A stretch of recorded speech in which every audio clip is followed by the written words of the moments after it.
In this video, we will look more closely at comprehension and other issues related to cognitive learning, including memory and elaboration. Cognitive learning takes place through information processing. Consumers are exposed to thousands of stimuli each day. The chances are slim that any message will be attended to, comprehended, and elaborated upon in a way that will enable the consumer to accurately encode the message in the memory. As a result, consumers rarely gain meaningful knowledge from any particular marketing communication in a way they actually can use. So what influences comprehension? Comprehension refers to the interpretation or understanding a consumer develops about some attended stimulus based on the way meaning is assigned. For instance, upon buying a hair blower in a store, there's a sticker cultivatedly saying about the warnings which gives meaning to the consumer that the item must be handled with care and must follow the procedures on how to use it. There are three factors that affect consumer comprehension. First is the characteristics of the message. Under this category, there are few tools that marketers use to potentially influence comprehension and control what consumers learn. One of these tools is the physical characteristic. Physical characteristics of a message refers to the elements of a message that one senses directly. Here are just a few physical characteristics that can contribute to effective communication. Intensity. It happens when consumers were given two discounted similar items. The first item has 25% discount, while the second one has 50% discount. Of course, the second item, which has 50% discount, intensifies a good communication deal to the consumer. Color. Color affects the likelihood of gaining a consumer's attention. Take a look at these fast food chains like KFC, Jollibee, McDonald's, and Chowking. These fast food chains share the same color in the facilities and logos, which is red.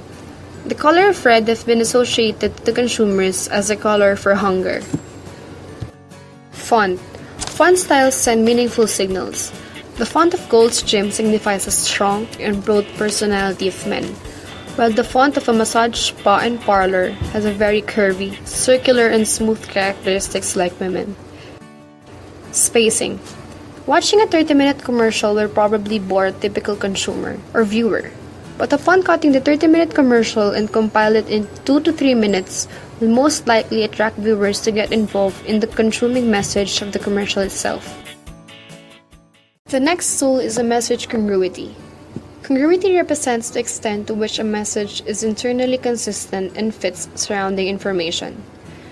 Does a consumer more effectively comprehend information when exposed to one of hair care product or preceded by detergent and followed by an automobile? Some degree of incongruities is a good idea, but if the primary goal is to create a favorable attitude, then marketers should minimize incongruity. Another tool is the figure and ground. Consumers are more likely switching the figure of ground or vice versa. But what is a figure and ground message?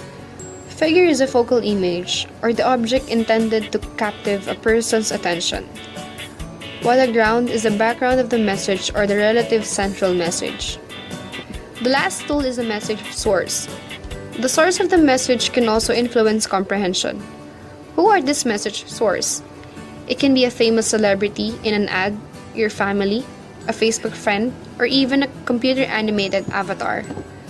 A source influences comprehension to a varying degree based upon characteristics like likability, attractiveness, expertise, and trustworthiness. The next factor is the message receiver characteristics. The first characteristic of the message receiver is intelligence or ability. Apple places its commercial in a very prestigious and high-end commercial, where it targets the well-educated people and who are interested to the modern capacity of their gadgets. Second is the prior knowledge.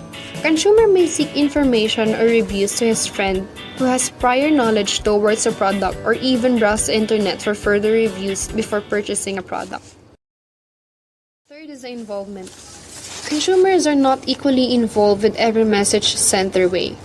Consumers who have high involvement towards a product are exerting efforts in comprehending a message, while those who have low involvement towards a product are more likely ignoring the message itself. Fourth is the familiarity or habituation. Consumers tend to like the familiar things. But did you know that familiarity can lower a consumer's motivation to process its message? The next one is expectations. Expectations are belief of what will happen in the future. For instance, a consumer who has a higher expectations toward the brand, and if the brand fails, it is more likely that the consumer will decline in his next purchase. Next is the physical limits.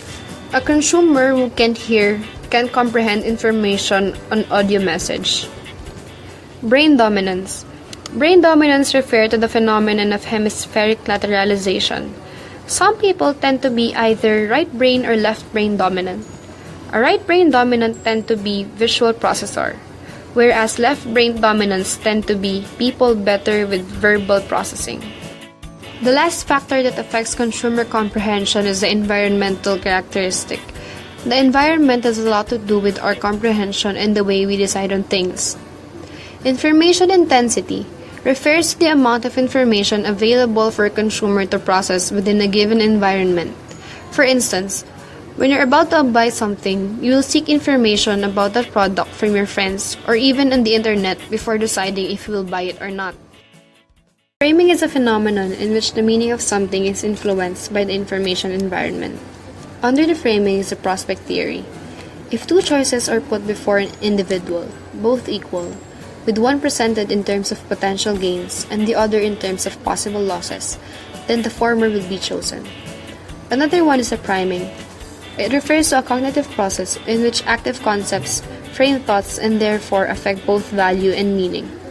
For instance, a consumer may think $200 is a good price for a watch in the counter filled with watches, selling for $1,000 or more. Conversely, the same watch at $200 may not seem like a good deal when it is the most expensive watch in the case. Timing also affects comprehension. Timing refers to both the amount of time a consumer has to process a message and the point in time at which the consumer receives the message. For instance, the time of the day can affect the meaning and value of a product. For many consumers, coffee and milk is a morning beverage. Most consumers will respond to a coffee or milk advertisement in the morning far more enthusiastically than the some advertisements shown before bedtime. Now, to talk about the memory. Memory is a psychological process by which knowledge is recorded. Multiple store theory or memory views the memory process as utilizing three different storage areas within the human brain. The three areas are sensory memory, workbench or short-term memory, and long-term memory. Sensory memory is the area in memory where we store what we encounter with our 5 human senses. It has an unlimited capacity. However, the information will only last for about 30 seconds and it will be forgotten. Our sensory memory uses multiple distinctive mechanisms. Iconic storage is the storage of visual information as an exact representation of the scene. Echoic storage is the storage of auditory information as an exact representation of the sound. Workbench memory. Workbench memory is a storage area in the memory system where information is stored and encoded for placement in long-term memory and eventually retrieved for future use. Encoding is the process by which information is transferred from workbench memory to long-term memory for permanent storage. Retrieval is the process by which information is transferred back into workbench memory for additional processing when needed.